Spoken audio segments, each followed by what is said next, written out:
All right, get your notebooks out, and I want you guys to be able to create notes for today with the sub, and I want to be able to make sure you know what we're doing come Tuesday when we review this. It is a little unique, but we are leveling up once again.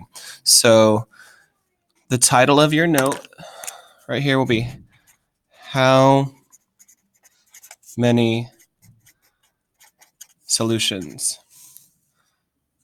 And that's the title of your tree map. So write it down, how many solutions?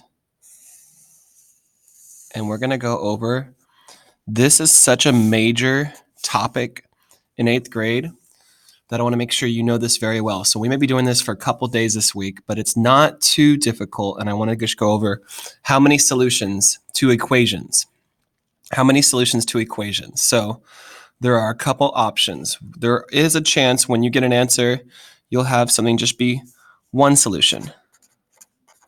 And that's something we're very familiar with. And that's what we've been doing for the last 2 weeks, 3 weeks, really, is the one-step equations, two-step equations, when you get something that actually says x equals something. So let's do one that has one solution. So if I said 3x plus 5 equals 4 plus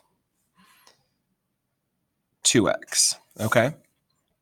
And if you were to solve this problem, you would first go ahead and move your letters, your variables, to the left-hand side, and I would get 1x plus 5 equals 4.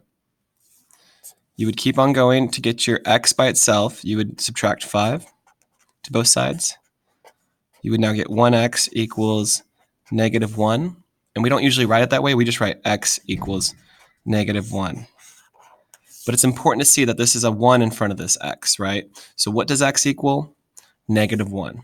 Okay? And this would be one solution. Write this on the bottom. There is only one answer for the equation, and basically for the variable. The whole goal of our equation is to figure out what does this unknown value, this variable, mean, okay?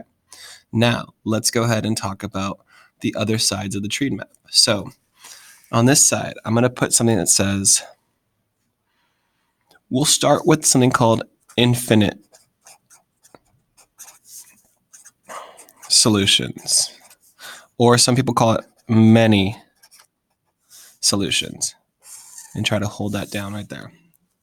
All right, now it looks kind of weird the way I did that tree map, but it's okay. We're going to move this along. I'm going to put a little line here so it separates that part here. And this is unique. So you're going to see something that looks kind of weird, but it's okay. Just don't worry about it. But this is going to be something that's going to be a little bizarre. So I'm going to put this around. 2x plus 4 equals 2x plus 8. Okay. And to solve this equation, you know you're going to do this. You're going to distribute first. You're going to get 2x plus 8 equals 2x plus 8. Now, let's just stop, and what do you notice about both sides of the equation? Both sides are the same. And that's interesting. I'm going to zoom in just slightly. Both of these sides are the same. 2x plus 8 equals 2x plus 8. And that is interesting. You're not always going to notice that right away when you do these, but let's go ahead and solve this problem now. How would you do this? Would you move your letters to the left? And this is what gets kind of crazy. This is the part I'm talking about.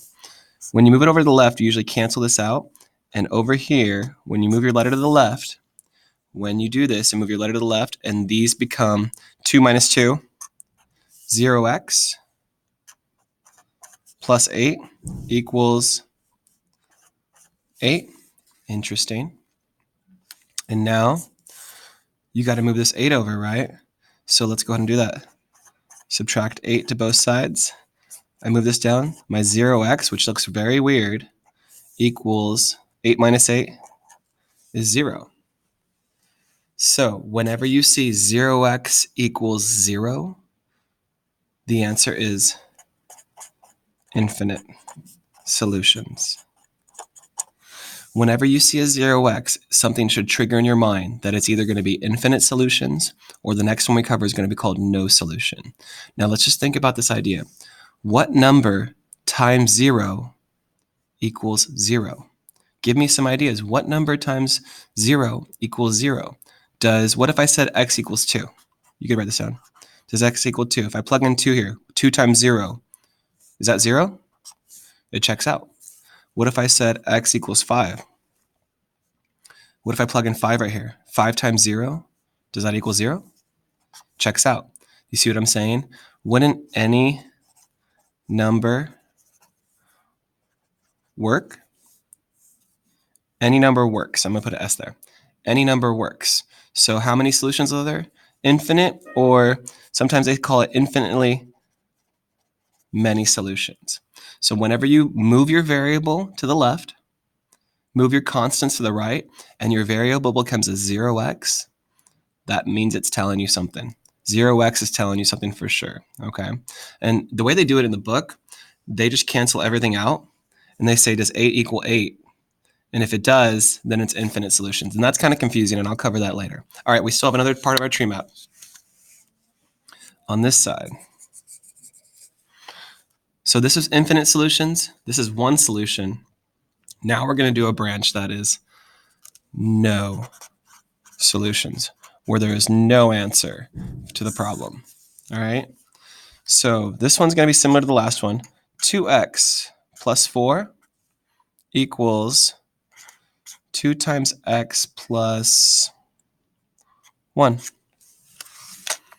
All right. I'm going to zoom into this side. Let me get my camera ready. And as I look at this problem, go ahead and try to solve it the way we know. Distributive property. 2x plus 2 equals 2x plus 4. And now what do you notice on both sides? Are both sides the same like before? Over here, weren't both sides the same? 2x plus 8 equals 2x plus 8. We put both sides are the same. And I'll even put an arrow here, which means this here. When both sides are the same. Are both sides the same? No. What are the same though? The 2x. And can you tell already when you subtract 2x to the left, you're going to get another 0x. So 0x is happening again.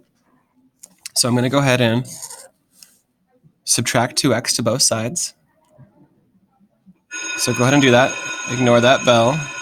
Sorry for that in your video. I'm doing this on Thursday during my prep time. So as I look at this here, this cancels out. I don't want you putting 0x on this side. That's going to mess with you. We're moving our letters to the left. And our letters go to the left. Then we get 0x. Plus 4 equals 2. And as we keep going with our problem, let's move our 4 over. 0x equals negative 2. Now, if 0x over here, let's talk about this again. Anything times 0 is always going to equal 0. So what could you figure out? What times 0 equals negative 2? What number, because that's what we're trying to find, this missing number, what number times 0 is going to equal negative 2? So at this point, when you go ahead and handle this, you're not going to be able to figure out anything. Nothing times 0 equals negative 2. So at this point, I need to make sure that you understand. Will staff and teachers please head to the quad for a picture if you're dressed So at this All point, staff and teachers sorry head for to the quad for interruption. a picture. Anything times 0 will never equal. So your answer becomes no solution. And we'll talk more about it later.